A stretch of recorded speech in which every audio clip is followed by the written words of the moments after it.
Hello everyone, welcome back to my channel. Episode 13 शुरू होता है साल 2000 में, जब हैंग गी-वन ली चांग-जिन और दो हेवन से मिलने जाता है। तभी ली चांग-जिन और दो हेवन ड्रिंक कर रहे थे। वो लोग मुंजू के रीडेवलपमेंट प्रोजेक्ट की वजह से मिल रहे थे। दो हेवन अपना पॉलिटिकल करियर शुरू करने वाली थी इस प्रोजेक्ट के वजह से, और हैंग गी-वन ने ली चांग-जिन को लैंड ओनर से छुटकारा पाने में मदद की थी, जो लोग अपना ज़मीन नहीं बेचना चाहते थे। चांग-जिन हैंग गी-वन को ड्रिंक ऑफर करता है, पर वो मना कर देता है। तो चांग-जिन बोलता है कि मैं अगर तुम्हारे इन-लॉज की कंस्ट्रक्शन कंपनी को नहीं चूज़ करूँगा इस प्रोजेक्ट के लिए तो तुम क्या करोगे? तुमने मेरी मदद की, इसके लिए पैसे भी नहीं लिए, इसके बदले तुम अपने इन-लॉज की कंपनी को इस प्रोजेक्ट में चाहते थे। इसका मतलब हम दोनों एक ही नाव पर सवार हैं। वो तीनों उस दिन काफ़ी ड्रिंक करते हैं। जब वो ड्रिंक कर रहे थे, चांग-जिन एक्सेप्ट करता है कि वो जीवा को पसंद करता है और उससे ही शादी करना चाहता है। अब प्रेजेंट में जीवा हेडक्वार्टर्स के पार्किंग लॉट में एक कार में थी। वो चांग-जिन का पीछा कर रही थी। चांग-जिन भी तभी हेडक्वार्टर्स के पार्किंग लॉट में किसी का वेट कर रहा था। जीवा के साथ में डिटेक्टिव कांग दोसो भी था। वो बोलता है कि चांग-जिन का ये पहली बार हेडक्वार्टर्स विजिट नहीं है। इसके पहले भी पिछले साल नवंबर 5 को वो हेडक्वार्टर्स आया था हैंग गी-वन से मिलने। मेरे कुछ सीनियर्स यहाँ सिक्योरिटी में काम करते हैं, मुझे उनसे ही ये सब पता चला। यहाँ कुछ एपिसोड 7 के फ्लैशेस दिखाए जाते हैं जब चांग-जिन हैंग गी-वन से मिलने आया था। अब प्रेजेंट में हैंग गी-वन जब पार्किंग लॉट में आते हैं, कुछ ऑफिसर्स उनको कॉन्ग्रेचुलेट करते हैं कमिश्नर जनरल के नॉमिनेशन के लिए। तभी हैंग गी-वन चांग-जिन को देखता है। चांग-जिन तभी कार से बाहर आने ही वाला था। वो उसे आंखों से इशारा करता है और वहां से जाने बोलता है, और वो खुद भी वहां से चला जाता है। चांग-जिन को काफी गुस्सा आता है। ये सब जीवा नोटिस कर रही थी। जीवा चांग-जिन का फोन रिकॉर्ड्स चेक करने का डिसाइड करती है। अब हमें वापस से पिछले एपिसोड के लास्ट सीन को दिखाया जाता है। तभी डोंगशिक पूछता है जोवन से कि क्या तुम्हारी फैमिली तुम्हारे पीछे कुछ ऐसा करेगी जो तुमने कभी इमेजिन नहीं किया था, तो क्या तुम उनको हेल्प करोगे? तुम फैमिली वगैरह में ज़्यादा विश्वास तो नहीं रखते, तो क्या सच पता चलने के बाद भी मेरा ट्रस्ट तुम पे बना रहेगा? क्या मेरा ट्रस्ट नहीं टूटेगा? डोंगशिक जोवन को बताता है कि पार्क जिनजे ने बोला जब उसने यूयोन का एक्सीडेंट किया तब वो ऑलरेडी रोड पे बेहोश थी, इसलिए उसे लगता है कि पार्क जिनजे के एक्सीडेंट करने से पहले किसी और ने यूयोन को ऑलरेडी कुचला था। अब पार्क जिनजे के साथ कुछ फ्लैशेस में डोंगशिक जिनजे को बोलता है कि शायद तुम अकेले ने यूयोन को नहीं मारा, कोई और भी है। तभी उसे जीवा का कॉल आता है। वो बोलती है कि मैंने ली चांग-जिन का पीछा किया। वो हेडक्वार्टर्स के पार्किंग लॉट में हैंग गी-वन का वेट कर रहा था, पर जब वहाँ हैंग गी-वन आया उसने ली चांग-जिन को अपने नज़दीक भी आने नहीं दिया। चांग-जिन काफ़ी अपसेट था और उसने पिछले 4 दिनों में हैंग गी-वन को 14 बार कॉल कर चुका है, पर उन्होंने एक भी बार उसका कॉल नहीं उठाया। उसके अलावा चांग-जिन ने जंगजे की माँ यानी दो हेवन को भी 8 बार कॉल किया था। डोंगशिक पार्क जिनजे को बोलता है अगर तुम अभी मरना भी चाहते हो तो मैं जब यूयोन के किलर को पकड़ूंगा उसके बाद तुम्हें खुद के साथ क्या करना है वो करो। तुम्हारी मॉम ने यूयोन के मरने के 1 महीने बाद ली चांग-जिन को जमीन क्यों दी? अब प्रेजेंट में डोंगशिक जोवन को बोलता है कि हैंग गी-वन और ली चांग-जिन के बीच में कौन सा रिलेशन है। जोवन बोलता है कि तुम अचानक ली चांग-जिन को क्यों बीच में लेके आए हो? डोंगशिक बोलता है कि दो हेवन ने ली चांग-जिन को जमीन आधे प्राइस में बेचा था, इसलिए हम ली चांग-जिन का पीछा कर रहे थे। ली चांग-जिन ने हैंग गी-वन को 14 बार पिछले 4 दिनों में कॉल कर चुका है, पर तुम्हारे पापा ने एक भी बार कॉल पिक नहीं किया। उसके बाद वो तुम्हारे पापा से आज मिलने भी गया, पर वो उससे मिला भी नहीं। जोवन बोलता है कि चलो मुझे समझ में आता है कि दो हेवन और ली यूयोन का केस कनेक्टेड है। हैंग गी-वन और ली चांग-जिन के बीच में कुछ रिलेशन ज़रूर है, पर तुम मेरे पापा को तुम्हारी बहन के केस के साथ क्यों जोड़ रहे हो? डोंगशिक बोलता है कि याद है तुम्हें चो गिल-गू ने तुम्हारे पापा को क्या बोला था? उसने बोला था कि उसे रिपोर्ट चेंज करने का ऑर्डर हायर अप से मिला था, और उस वक्त के हायर अप चीफ जंग चलमन थे, जिसे तुम्हारे पापा ने ही अपॉइंट किया था। इतने सालों में तुम्हारे पापा ने उसे प्रमोट भी किया और उसे सियोल के वायलेंस क्राइम डिपार्टमेंट में भी लेके गए।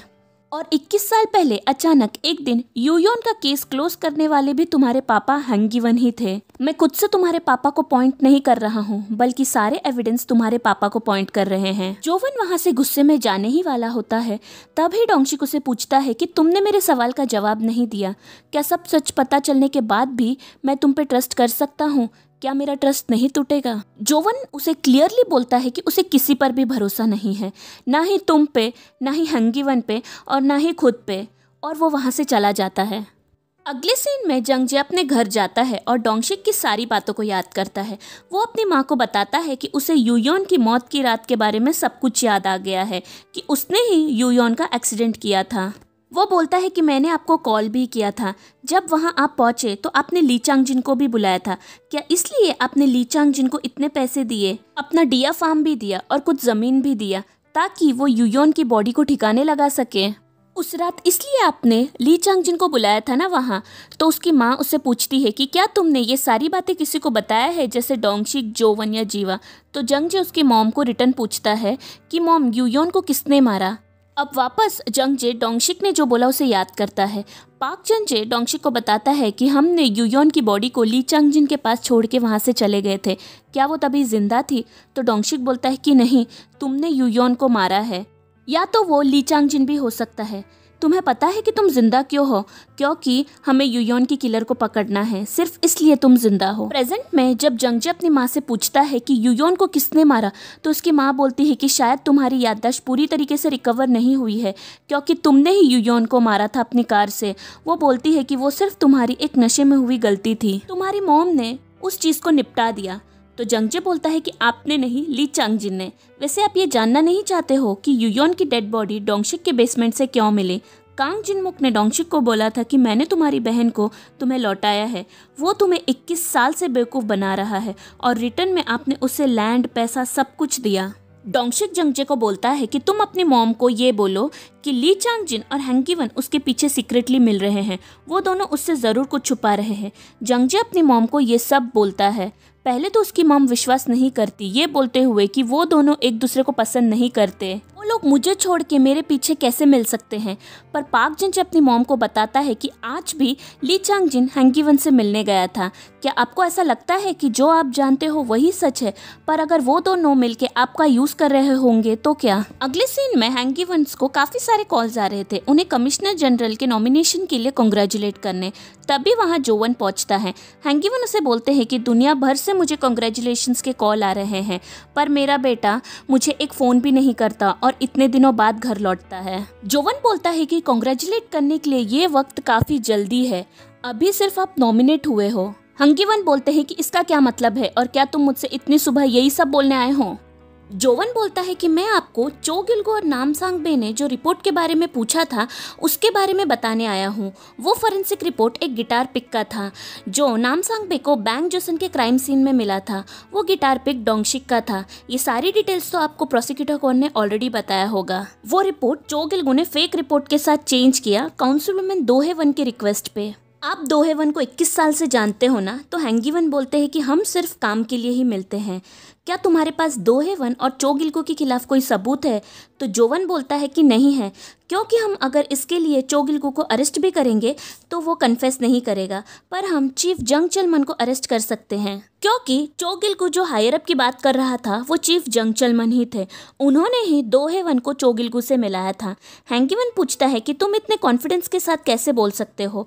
तो जोवन बोलता है कि चीफ जंग चलमन पिछले 20 साल से दोहेवन को ब्लैकमेल कर रहा है। मैंने काफ़ी रूमर्स भी सुने हैं कि चीफ जंग चलमन जब भी गलती करते हैं सुपरिंटेंडेंट हैंगगिवन उसे कवर करते हैं। ये सारी गॉसिप मीडिया को काफ़ी पसंद आएंगी। क्या आप श्योर हो कि आप कमिश्नर जनरल के हियरिंग में ओके रहोगे? इसके बाद के सीन में हैंगगिवन जंग चलमन से मिलने उसके ऑफिस पहुंचते हैं। वो उसे कन्फ्रंट करते हैं कि उसने 20 साल में दोहेवन से कितने पैसे लिए और उसने रिपोर्ट की अदला बदली क्यों की, क्या था उस रिपोर्ट में। पहले तो वो नहीं बताता, पर जब हैंगगिवन उसे डरा धमकाते हैं तो वो बोलता है कि उस रिपोर्ट में पाक जंजे के फिंगरप्रिंट्स थे। उसने बोला था कि उसने गलती से युयोन को कुचला था अल्कोहल के नशे में। मुझे दोहेवन ने सिर्फ रिपोर्ट बदलने बोला था, इसलिए मैंने बदला, अब कोई गड़बड़ नहीं होगी। तो हैंगगिवन बोलते हैं कि अगर तुमने तभी उसे अरेस्ट किया होता तो सिचुएशन इतनी ख़राब नहीं होती। अब तुम पुलिस में नहीं रह सकते, तुम अपना सामान बांधो और कहीं दूर चले जाओ। तो जंग चलमन बोलते हैं कि मैं अपने जॉब को छोड़ के कहीं नहीं जाऊँगा। कांग जिनमुक के सेल का कैमरा आपने ही मुझे बंद करने बोला था। अब हमें फ्लैशबैक दिखाया जाता है। हैंगगिवन जंग चलमन को बोलता है कि मुझे जिनमुक से मिलना है और उसे कुछ सवाल पूछने हैं जो इतने सालों से मैंने अपने दिल में ही रखा था, इसलिए तुम कैमरा ऑफ कर देना जब मैं उससे मिलने जाऊंगा। सुबह 5 बजे का वक्त कैसे रहेगा?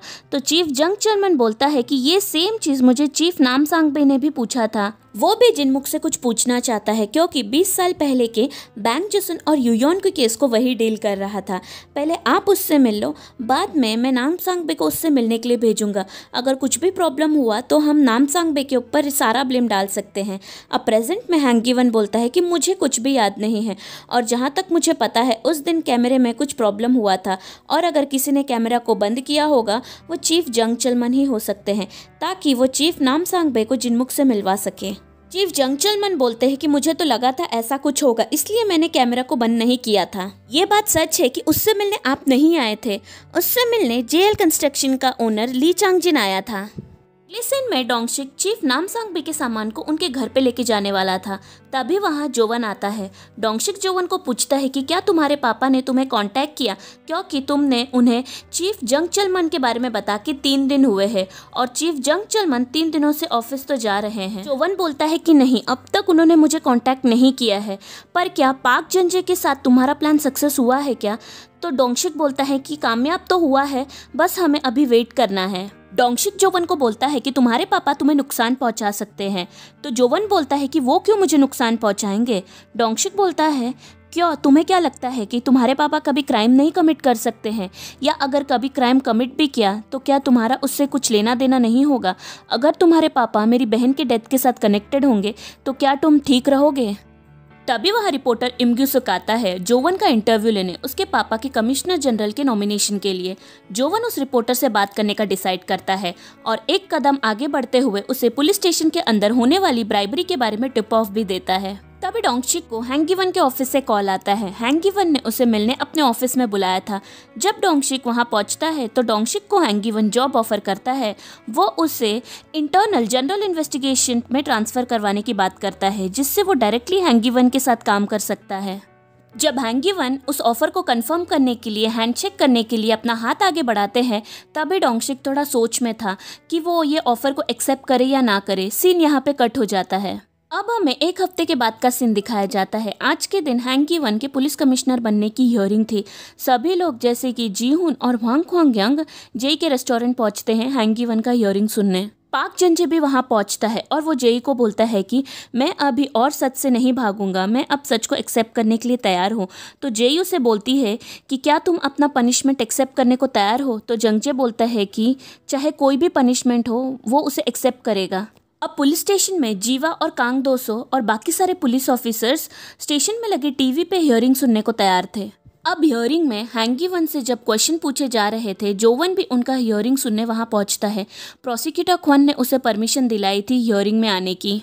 ठीक उसी वक्त एक न्यूज़ आर्टिकल लाइमलाइट में आता है और वहां मौजूद ऑफिसर्स हैंगीवन से ये रिपोर्ट के बारे में पूछते हैं। आर्टिकल ये था कि चीफ जंग चलमन जो हैंगीवन के क्लोज फ्रेंड है, उन्होंने ब्राइब एक्सेप्ट किए थे पिछले 20 साल से और ये सब कुछ हैंगीवन को पता था, पर उन्होंने इस क्राइम को नज़रअंदाज किया था। हैंगीवन बोलते हैं कि ये सब सच नहीं है। उस आर्टिकल में चीफ जंग चलमन के ब्राइब्स के कुछ और डिटेल्स भी थे, जिसे वहां मौजूद ऑफिशियल्स हैंगीवन को पूछते हैं, जिसमें था कि चीफ जंग चलमन ने एक लैंड आधे प्राइस में खरीदा था, क्या ये ब्राइब नहीं है? तभी हैंगीवन बोलते हैं कि वो लैंड ओनर ने चीफ जंग चलमन से कुछ पैसे उधार लिए थे और उस लैंड ओनर को तभी पैसे की सख्त ज़रूरत थी, इसलिए लैंड ओनर ने अपना उधार अपने लैंड से क्लियर किया और इसीलिए ही चीफ जंग चलमन ने उनसे लैंड आधे प्राइस में खरीदा, ताकि उनका उधार भी क्लियर हो सके और ओनर को जो पैसे की ज़रूरत थी वो भी उन्हें मिले। वो उसके प्रूफ में एक सर्टिफिकेट भी दिखाता है जिसमें क्लियर लिखा था कि लैंड ओनर ने अपना उधार अपने लैंड से क्लियर किया। तभी वहाँ डोंगशिक पहुँचता है। वहाँ मौजूद सभी लोग डोंगशिक को बोलते हैं कि तुम यहाँ नहीं आ सकते। तो डोंगशिक बोलता है कि मैं अपनी ड्यूटी निभाने यहाँ आया हूँ, मैं सियोल के जनरल इन्वेस्टिगेशन यूनिट में काम करता हूँ। अब डोंगशिक के हैंगीवन से मिलने वाले दिन के कुछ फ्लैशेस दिखाए जाते हैं। डोंगशिक ने हैंगीवन का ऑफर एक्सेप्ट किया था और उनसे हैंडशेक भी किया था। प्रेजेंट में वो सबको बोलता है कि वो वहाँ मौजूद ऑफिसर्स में से एक को बिना वारंट के अरेस्ट करने आया है। वो जोवन के पास जाता है और उसे ली कम्वा के साथ जो हुआ उसके वजह से बिना वारंट के अरेस्ट करता है। जैसे ही वो उसे हथकड़ियाँ पहनाता है, वो दोनों मिलके हैंगीवन को देखते हैं। ऐसा लग रहा था मानो उन दोनों ने ये सब पहले से प्लान किया था। दोनों के चेहरे पे क्लियर हंसी देख पा रहे थे। यहाँ एपिसोड 13 खत्म होता है। खैर, इस एपिसोड की एंडिंग के बारे में आप क्या सोच रहे हो मुझे कमेंट करके ज़रूर बताइए, क्योंकि मुझे तो लगता है कि ये भी उन दोनों ने मिलके प्लान किया होगा, क्योंकि एक छोटी सी स्माइल दोनों के चेहरे पे था जब हैंगीवन की हियरिंग इस अरेस्ट की वजह से इंटरप्ट हुआ। अगर वीडियो अच्छा लगे तो वीडियो को लाइक और मेरे चैनल को सब्सक्राइब करना ना भूलिए। मिलती हूँ मैं आपसे अगले वीडियो में, तब तक के लिए bye bye and take care.